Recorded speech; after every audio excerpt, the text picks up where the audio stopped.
This is a true story. A man was trapped under a rock for 5 days, alone, no help, no way out.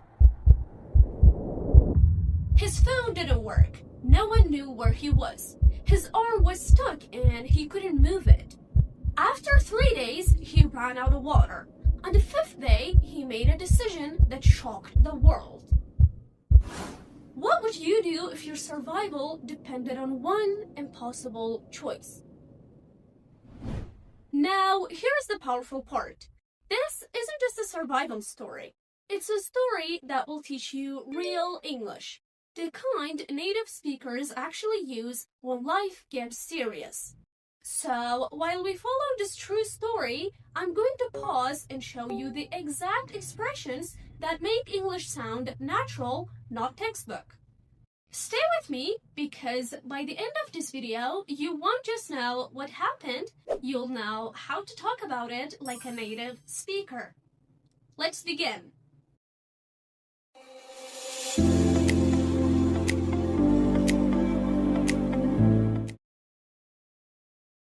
Aaron Ralston loved adventure, but he didn't just like it, he lived for it. Live for something means it gives your life excitement and meaning. It's not just a hobby, it's what makes you feel alive. For example, I live for the weekends. He lives for football. When you say this, you show passion, not just interest. In April 2003, he went hiking alone in Blue John Canyon, Utah. He didn't tell anyone where he was going, and that small decision changed everything. While he was climbing through a narrow part of the canyon, a huge rock suddenly fell. It trapped his right arm against the wall. He pulled, he pushed, he tried to free himself. He pushed the rock again and again, but it wouldn't move. Now, here we pause naturally. When we use wouldn't for objects, we're not just talking about the past. We're showing refusal or resistance. It's like the object is saying no. My car wouldn't start this morning. The door wouldn't open. My phone wouldn't turn on. Notice something important. The object doesn't have feelings, but we use wouldn't to show that we tried and it refused to cooperate. This is extremely common in real English. So instead of saying it didn't move, you could say it wouldn't move. Native speakers use it all the time when something doesn't respond the way they expect. That's when he realized something serious. He was completely alone, no phone signal, no one looking for him. Reality slowly started to sink in. Reality sinks in means you slowly begin to fully understand a difficult truth. When I saw the hospital bill, reality sank in. After he left, it finally sank in that he wasn't coming back. We use it when understanding takes time, not immediately. The first day, he stayed calm. He believed someone would find him. But as time passed, his hope began to disappear. He had very little water, so he started to ration it. To ration means to carefully control how much you use because you don't have enough. We had to ration food during the storm. She rationed her water during the hike. You ration something when you're thinking about survival or limited supply. Now, pause for a second. Imagine this. No sound, no phone signal, no one looking for you. Just you and a rock that won't move. Be honest. After 1 day, would you still stay calm? After 3 days, would you still believe someone's coming? Or would panic take over?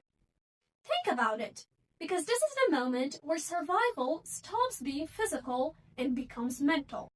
And this is also where English gets interesting. By the third day, He knew rescue was unlikely. Now, let's go deeper. Unlikely doesn't mean impossible. It means there's a small chance, but it's not expected. Let's compare. Impossible means 0% chance. Unlikely means low chance but possible.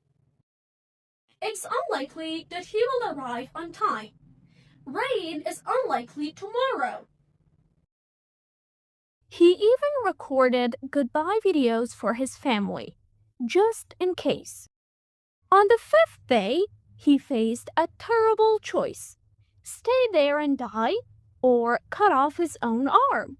There was no easy solution, no safe option. He used a small knife.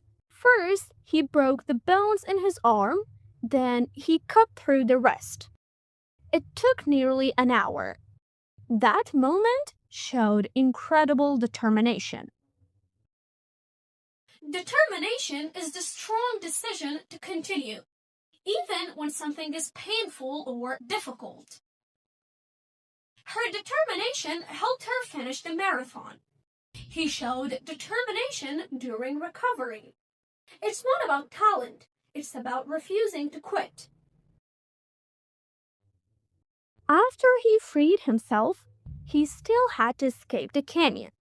He climbed down a high wall using only one hand. Then he walked for hours in the desert heat.